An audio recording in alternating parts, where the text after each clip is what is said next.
qualquer canto, luta pra viver. Enxuga o pranto, luta pra viver. Busca alegria se ela se esconder.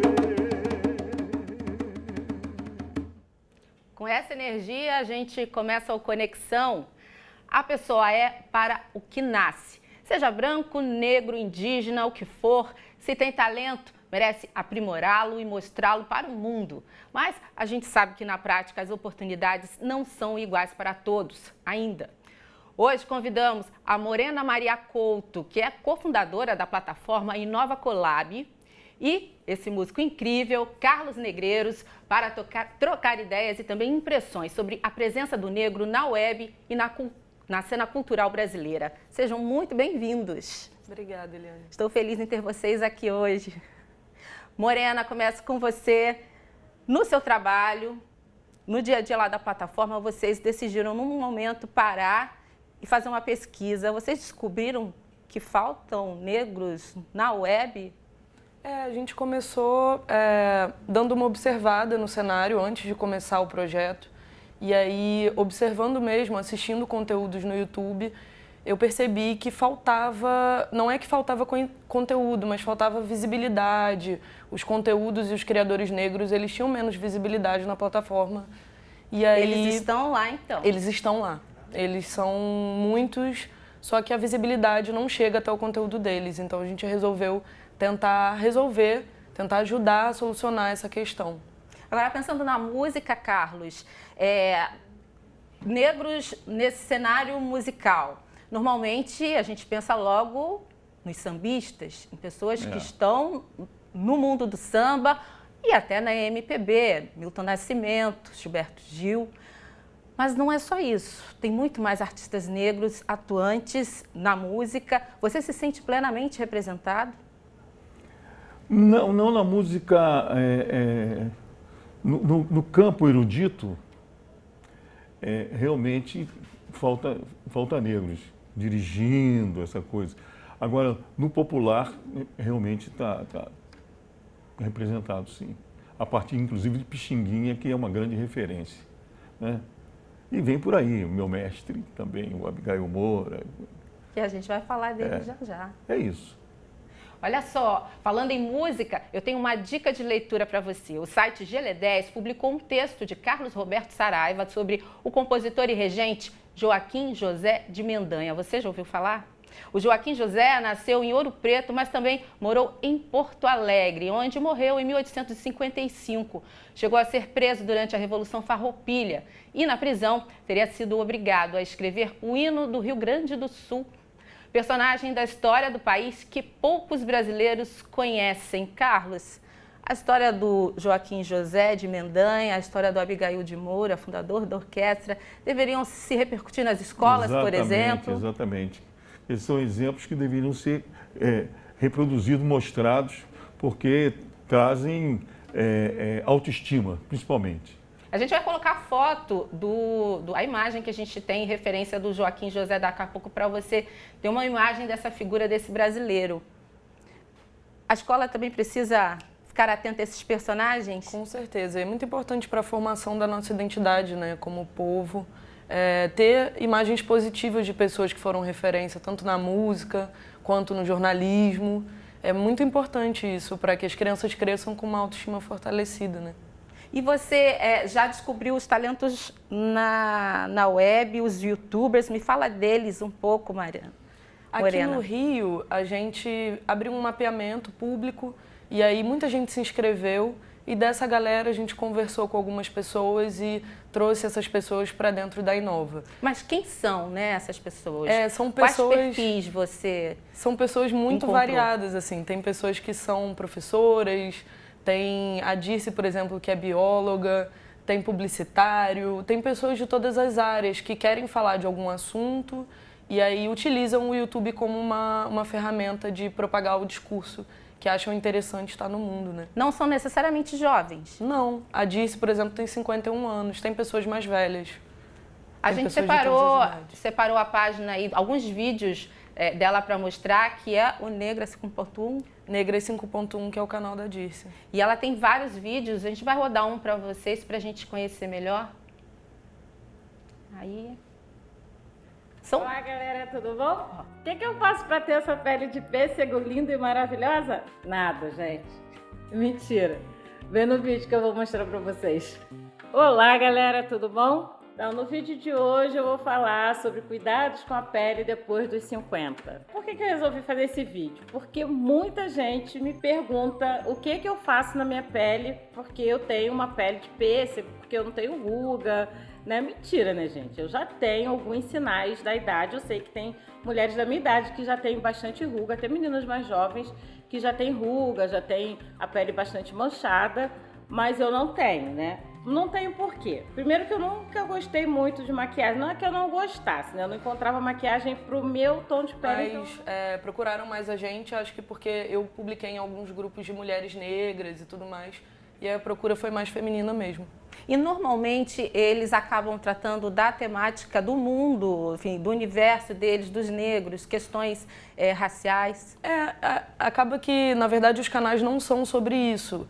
Mas as pessoas negras que acabam criando uma consciência racial, elas se veem impelidas a falar sobre isso. Porque, por exemplo, quando você fala de maquiagem para pele negra, você percebe que falta produto. De fato, é uma realidade, então a pessoa você acaba sendo impelido a falar. A gente tem, por exemplo, um canal sobre cultura pop, e aí falando de personagens da cultura pop, dos quadrinhos, faltam personagens negros. Então acaba que você sempre esbarra nessa temática, não tem muito como fugir. Tem um outro, o Preto Possível. Eu quero mostrar também para você. E quem é esse youtuber? É o Cláudio Lima. Ele é publicitário aqui do Rio de Janeiro. O que mais ele faz? Ele também é ator, não é? Ele é ator também. E aí ele fala um pouquinho sobre a construção da masculinidade negra. Vamos ouvir um pouquinho. Eu sei que você acha que homem não tem que cuidar da pele, que você cuida de gente fresca, não sei o que lá, mas besteira. Tem que cuidar sim. Se você quer ficar bonito, tem que cuidar da pele, né? Por isso que eu separei 3 dicas pra vocês. 3 dicas que eu particularmente faço no meu dia a dia. Elas são fáceis, elas são rapidinhas, do jeito que a gente gosta. E elas são o quê? Baratas, né? Porque não estamos podendo gastar, é a crise, galera. Vou começar por uma dica muito simples, que é a loção adstringente. O nome é difícil, mas a aplicação é fácil, juro pra vocês. Você vai precisar só da loção e ela você encontra em qualquer farmácia, qualquer supermercado. Tem vários preços, mas as baratinhas também fazem o mesmo efeito, que é uma limpeza profunda. O que você vai fazer? Você vai pegar essa loção... É assim, totalmente à vontade, né? É uma coisa bem relaxada, porque o YouTube permite que você fale sobre o assunto que você quiser, enfim, tenha mais uma proximidade com o público. Quer ser youtuber não, Carlos? Ir lá falar da música? Do seu universo? Faria sucesso. Seria não tem intimidade não com as redes? Seria interessante. Bom, nós temos a orquestra tem uma página, né? No YouTube também. A gente até vai procurar para colocar ali na tela depois ao longo do programa. Quer dizer, tem alguma coisa assim da web, né? Mas seria interessante, sim. Tá legal. Agora, a orquestra, ela foi criada justamente para valorizar a cultura negra. Explica um pouco dessa história para a gente. Ela foi a primeira orquestra a colocar percussão, tambores, como o mestre falava, tambores na frente de palhetas e metais, né? Porque o tambor, embora tenha uma importância fundamental, né, foi trazido basicamente junto com o corpo, né? Uma linguagem do corpo. Ele não tem tanta, quer dizer, não foi dada a ele tanta importância. E o maestro Abigail entendeu isso e colocou na orquestra dele o tambor como figura, como elemento central. Central, né? Ele dizia, na orquestra, o tambor é soberano. É exatamente isso. E a gente vai mostrar a página da orquestra, tá aí, ó, no YouTube. Para quem quiser conferir, tá no Facebook. Aí tem agenda, tem tudo, né? Tem tudo, né? Vocês atualizam. Sim. E a orquestra já completou 75 anos. A gente tem algumas fotos que, inclusive, foram de uma cerimônia também de entrega de prêmio que vocês receberam. Exato. Merecidamente, né? O prêmio do CADOM, né? De expressões culturais afro-brasileiras. A Singra Produções, Célia Leal, entrou nesse concurso, né? No edital, e felizmente conseguimos ganhar de todos os participantes da região leste, né? Porque esse concurso é um representante de cada região. Então, nós ganhamos, o que possibilitou, inclusive, gravar um CD, fazer um espetáculo e uma abertura para seguir em frente. A gente vai colocar na sequência um vídeo para ouvir esse som. A gente vai escutar um pouquinho e você vai poder explicar para a gente melhor, né, essa origem. Acho que a gente já pode colocar. 75 anos é uma data forte, né? Olha aí. Olha e escuta.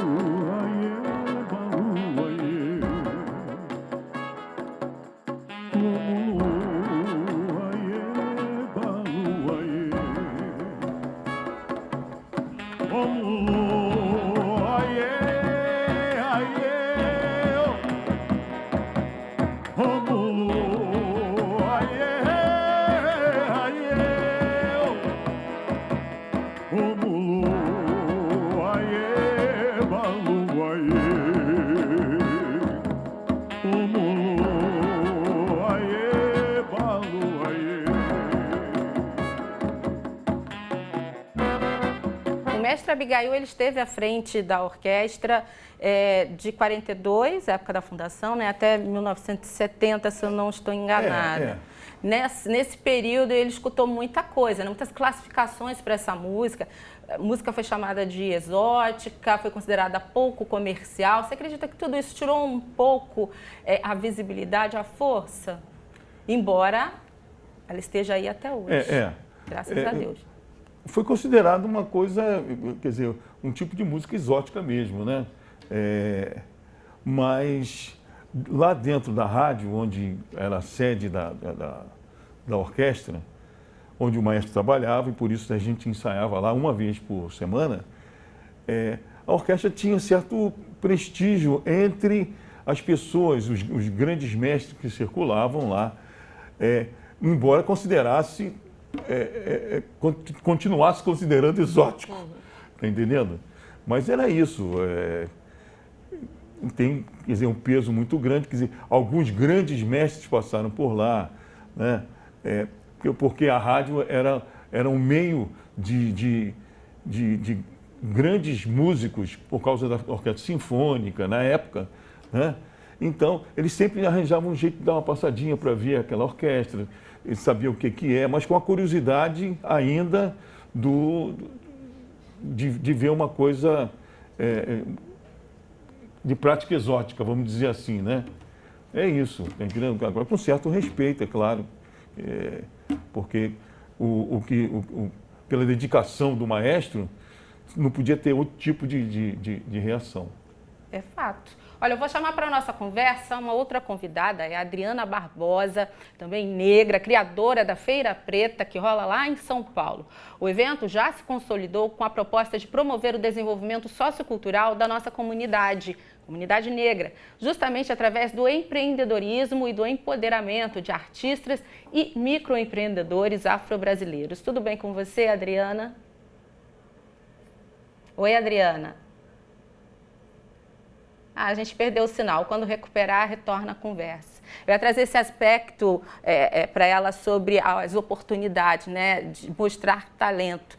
Os youtubers que você identificou, ou os jovens, as pessoas com talento para isso, elas tinham as ferramentas adequadas, Morena Mariá? Não tinham, Eliane. E essa era a principal queixa das pessoas quando a gente abriu esse mapeamento. Eu não tenho acesso ao equipamento, eu não tenho o conhecimento necessário, esse conhecimento é caro. E aí, por isso que a gente resolveu fazer, quando a gente foi fazer uma contagem, um balanço de quantos youtubers negros a gente via em espaços de visibilidade, né? Porque foi como você falou, não faltam, mas e a visibilidade? A gente pegou a lista dos 100 maiores canais do YouTube Brasil e aí constatou que desses 100, somente 16 eram de criadores negros. E desses 16, só 2 mulheres negras. Então, os números eram muito desiguais. Ainda levando para a questão do gênero. Exatamente, era muito desigual. E aí a gente pensou, bom, se a gente tem as ferramentas, por que não compartilhar essas ferramentas com as outras pessoas que querem colocar o conteúdo no ar, né?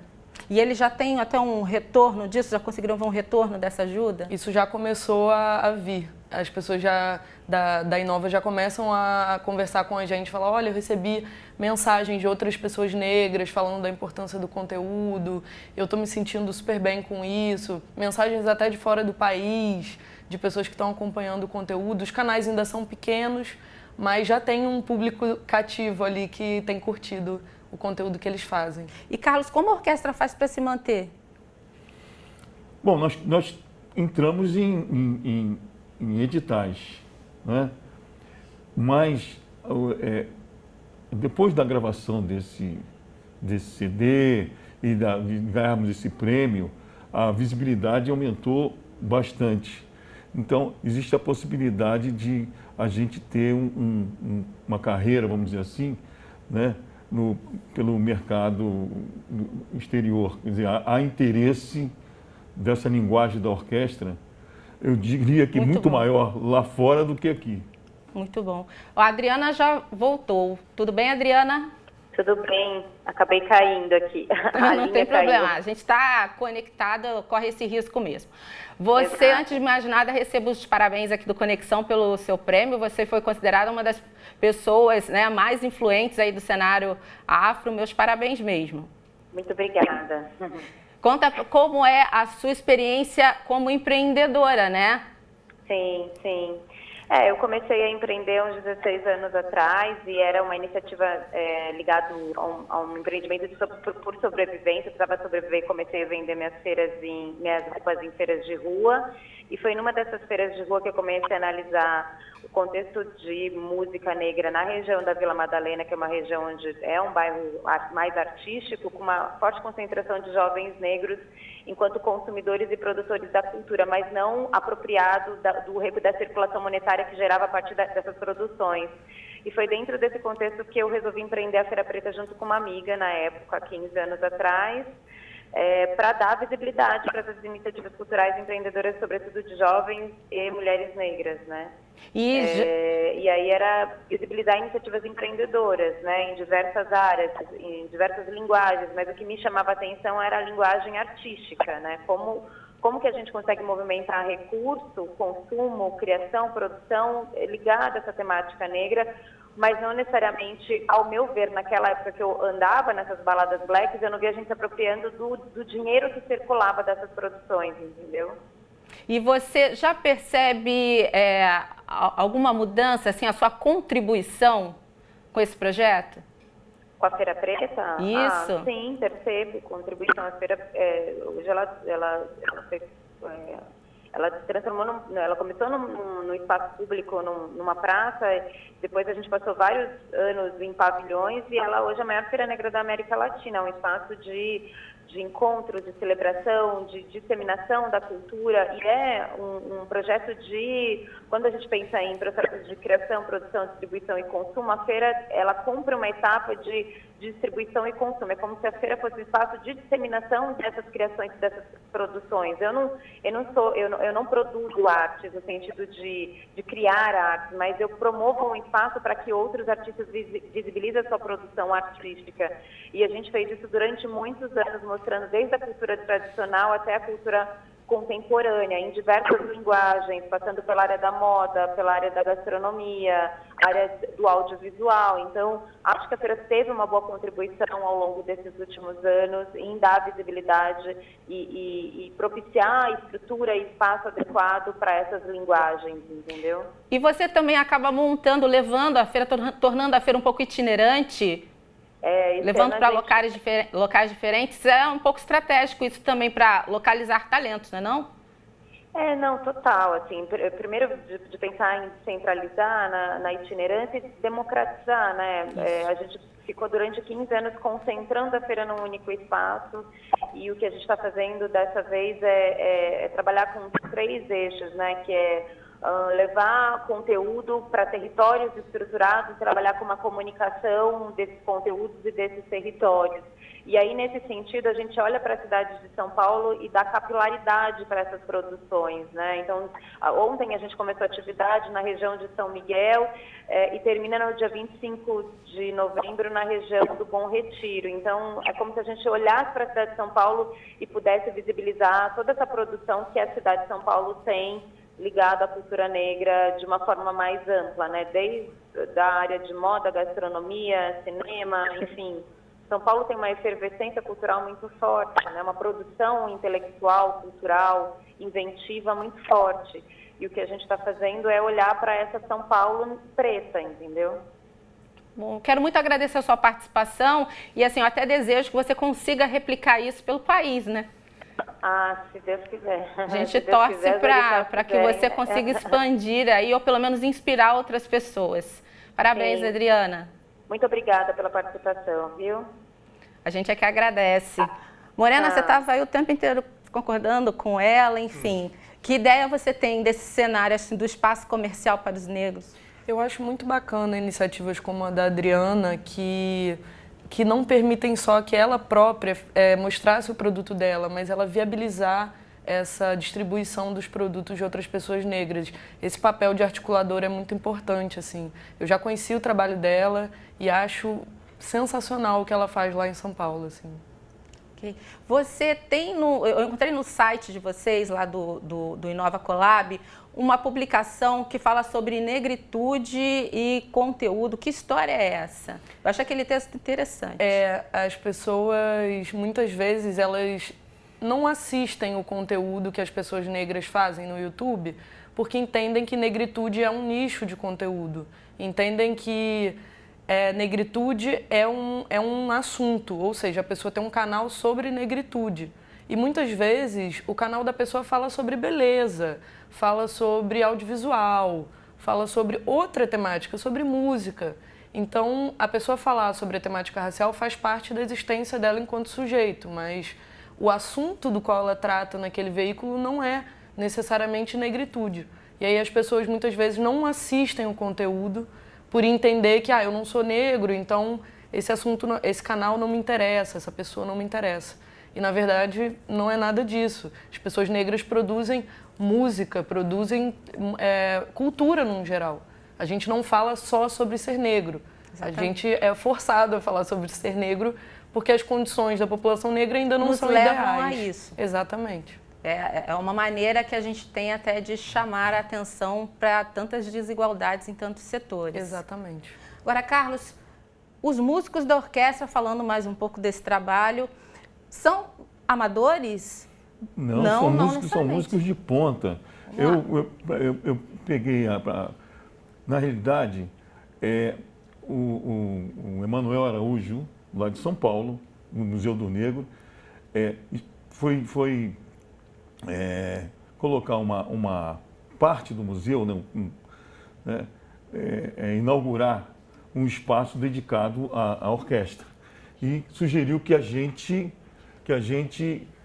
trouxesse de volta a orquestra para essa inauguração.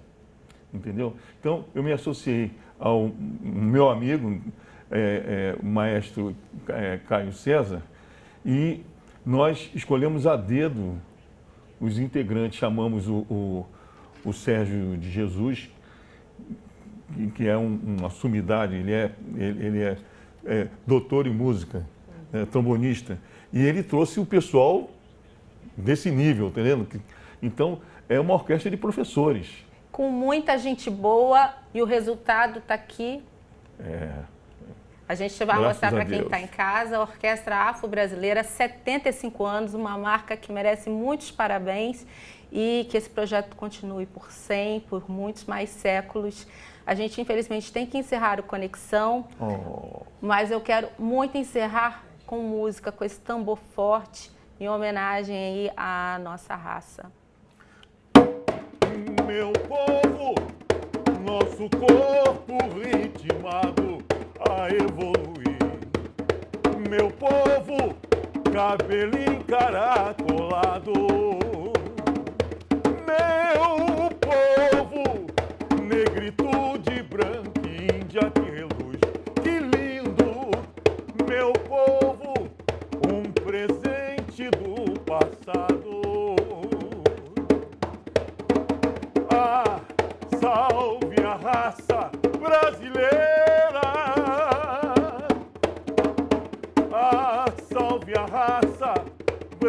brasileira, por seus caminhos a história nos conduz. Meu povo, nessa luta sumida, meu povo, somos força, somos vida.